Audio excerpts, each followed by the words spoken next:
안녕하세요. 좋은 아침입니다. 오늘은 시편 66편부터 69편까지입니다. 여러분 시편 너무 재밌지 않습니까? 우리가 여러 책들도 읽으면서 저자들, 작가들의 생각, 가치관, 뭐 경험담 이런 것들 간접적으로 이렇게 읽으면서 경험을 하곤 하지 않습니까? 근데 마찬가지인 것 같더라고요. 사람들의 이야기를 듣다 보면 참 많은 생각이 들어요. 누군가는 가족의 죽음으로 힘들어하는 시간을 가지고 있는 걸 같이 함께 듣게 되고, 누군가는 자녀의 취업으로 막 감사와 기쁨을 말합니다. 또 어떤 사람은 자신의 인생의 계획을 이야기하기도 하고요. 어떤 사람은 가장 힘들었던 순간을 꺼내놓기도 합니다. 자, 오늘 우리가 읽을 시편도 딱 그래요. 지나온 시간을 돌아보며 감사하는 사람의 이야기도 있고요. 하나님의 놀라운 계획에 감탄하는 사람의 이야기도 있습니다. 그리고 깊은 고통 속에서 하나님을 붙들었던 그런 사람의 이야기도 있어요. 오늘도 우리 시편 기자들의 그 마음속으로 함께 들어가 보겠습니다. 너무 재밌지 않습니까? 사람 인생 똑같은데 그 각자의 그 경험담을 자기 마음을 다 일기장에 적어 놓은 듯한 그런 것들을 읽으면서 공감대도 형성되고 위로도 받고 그러는 것 같아요. 자, 시편 66편을 읽다 보면 한 사람이 지나온 시간을 돌아보면서 감사하고 있는 모습이 보여요. 누가 썼는지는 알 수 없습니다. 근데 이 사람이 힘든 시간을 지나왔다는 것을 알 수 있을 것 같더라고요. 자, 그는 하나님을 찬양하다가 갑자기 자신의 이야기를 꺼냅니다. 주는 우리를 시험하셨습니다. 우리를 불과 물 가운데로 지나게 하셨습니다. 저는 이 부분을 읽으면서 참 공감이 됐어요. 뭐가 공감이 되냐? 이 시편 기자가 말한 것처럼 기도해도 답이 없는 것 같고 힘든 일은 계속 이어지고 마치 끝이 보이지 않는 터널을 걷는 것 같은 시간들이 있지 않습니까? 자, 근데 이 시편 기자는 지금 그 시간을 원망하고 있지는 않습니다. 오히려 그 시간을 돌아보면 이렇게 말해요. 그러나 주께서 우리를 풍부한 곳으로 인도하셨나이다. 그러니까 그때는 몰랐지만 지나고 보니까 하나님이 함께 계셨었다라는 걸 얘기하고 있는 거죠. 그리고 마지막에는 이렇게 고백하거든요. 그분은 나를 향한 사랑을 멈추지 않으셨습니다. 여러분, 예? 자, 어쩌면 시편 66편은요. 고난이 끝난 후에야 비로소 쓰게 되는 비로소 깨달은 그 감사의 일기 같다라는 생각이 들더라고요. 예, 이런 경우 여러분들 경험 있으시죠? 저는 좀 많습니다. 예. 그때는 몰랐는데, 그때는 너무 힘들었는데, 시간이 지나고 보니까 그게 은혜였구나. 이런 거를 좀 많이 느꼈던 적들이 좀 있었어요.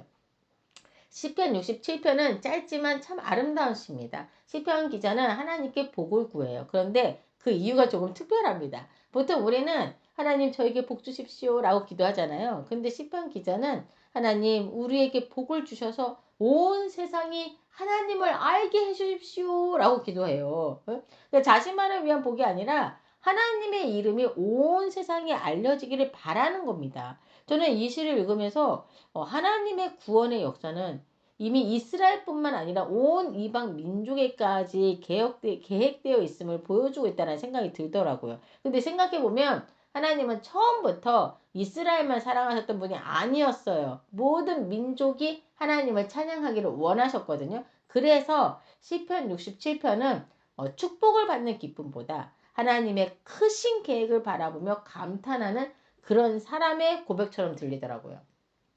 자, 시편 68편으로 넘어갑니다. 시편 68편은 깁니다. 아주 길어요, 여러분. 아주 긴 찬양시입니다. 여러분 한번 읽어보세요. 읽다 보면 마치 한 편의 웅장한 찬양곡을 듣는 것 같은 느낌이 드실 거예요.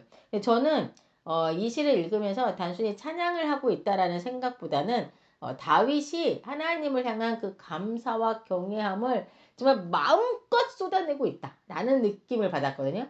다윗은 하나님께 무엇을 해달라고 기도하고 있는 게 아니에요. 오히려 지금까지 하나님께서 이스라엘을 인도하셨던 그 모든 순간들을 떠올리면서 하나님을 찬양하고 있습니다. 출애굽의 하나님, 광야에서 함께 하셨던 하나님, 전쟁에서 승리하게 하신 하나님, 그리고 지금도 자기 백성과 함께 하시는 하나님을 말하고 있습니다. 어쩌면 다윗은 지금 자신의 인생뿐 아니라 이스라엘의 역사를 돌아보면서 정말 하나님이 여기까지 인도하셨구나 라는 마음으로 이 마음을 다 쏟아내고 있는 것 같다는 생각이 들더라고요. 사실 저도 제 인생을 돌아보면 정말 이건 정말 하나님께서 여기까지 나를 인도해 오셨음을요. 얼마나 많이 느끼는지 몰라요. 정말. 예. 정말. 예. 너무 감사하지 않습니까? 진짜 이거는 정말 제가 이렇게 출퇴근할 때나 이렇게 기도할 때 그냥 입 밖으로 막 나오는 기도가 이거예요. 정말 나의 처음부터 지금까지를 함께 하셨고 함께 이끌어 오셨다. 하나님의 은혜로 여기까지 왔다. 이거 정말 100%입니다. 100%. 자, 다윗은 이렇게 말합니다. 하나님은 고아의 아버지이시며 과부의 재판장이시라. 생각해보면 하나님은 강한 사람들만의 하나님이 아니셨어요. 외로운 사람, 상처받은 사람, 의지할 곳 없는 사람들의 하나님이시기도 하셨습니다. 다윗은 하나님을 위대한 왕으로만 알고 있었던 것이 아니라 약한 자들의 편이 되어주시는 그런 분으로 알고 있었던 거죠. 자, 그리고 마지막에 이렇게 말합니다. 하나님은 그의 백성에게 힘과 능력을 주시나니.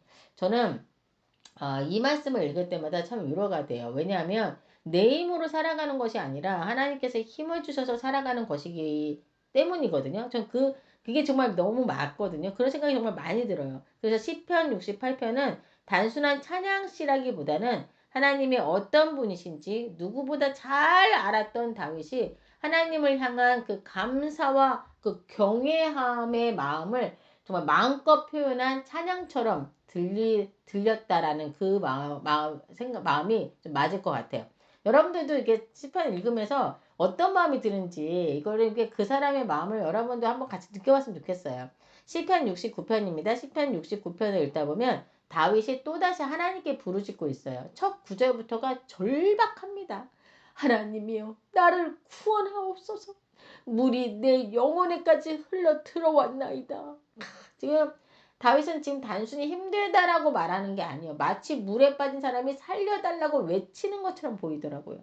영혼까지 물에 차오르는 것 같은 정말 절박함이 느껴지지 않습니까? 이 말 속에서. 다윗은 지금 깊은 수렁에 빠진 사람처럼 하나님께 부르짖고 있습니다. 그리고 그는 말합니다.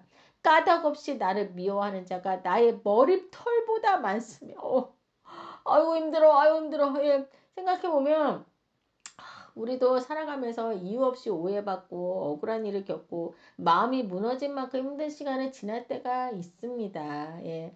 어쩌면 지금 다윗도 그런 시간을 지나고 있는 것 같은데요. 정말 이 표현을 보면 정말 너무 힘든 상황이구나 라는 게 느껴지더라고요. 여러분 이번에도 다윗은 이런 절망 속에서도 하나님을 포기하지 않고 있는 거 보이시죠? 오히려 더 간절히 하나님을 찾습니다. 예? 그래서 시편 69편은 고통의 시이면서도 동시에 믿음의 시이기도 합니다. 그리고 이 시편은 훗날 예수님과도 연결이 돼요. 예수님께서 여러분 이유 없이 미움을 받으셨죠. 예? 이유 없이 사람들에게 조롱을 당하셨고요. 십자가의 길을 걸으셨기 때문입니다. 그래서 많은 사람들은 시편 69편을 메시아 시편이라고 부르기도 한다고 해요. 예? 저는 이 시를 읽으면서 이런 생각이 들었어요. 다윗은 평생 정말 수많은 고난을 겪었고 정말 참 진짜 많이 울었던 사람이었거든요. 다윗이. 예? 눈물도 많아요. 우리 다윗은요. 예? 자, 그런데 그때마다 그는 그 눈물을 누구 앞에서 흘렸죠? 예, 맞습니다. 하나님 앞에서 눈물을 흘렸던 사람이 바로 우리 다윗입니다. 예. 어, 오늘 시편 66편부터 69편까지를 읽으면서 감사하는 사람도 만나고 하나님을 찬양하는 사람도 만나고 깊은 고난 속에서 울고 있는 다윗도 만나봤습니다. 자, 그런데 그들의 공통점은 한 가지예요. 기쁠 때에도 하나님을 찾았고 힘들 때에도 하나님을 찾았다는 겁니다. 오늘 우리도 어떤 상황 속에서 또 살아가게 될지 모르지만 어떤 상황 속에 있든 하나님께 우리의 마음을 솔직하게 다 말씀드릴 수 있는 저와 여러분이 되길 바랍니다. 다 같이 기도하겠습니다. 사랑의 하나님, 감사할 때에도 힘들 때에도 하나님을 찾게 하여 주옵소서. 시편 기자들처럼 우리의 마음을 숨기지 않고 하나님께 솔직히 말씀드리게 하시고 오늘도 하나님과 함께 걸어가는 그런 하루를 살길 원합니다. 이 모든 말씀 예수 그리스도의 이름으로 기도드립니다. 아멘.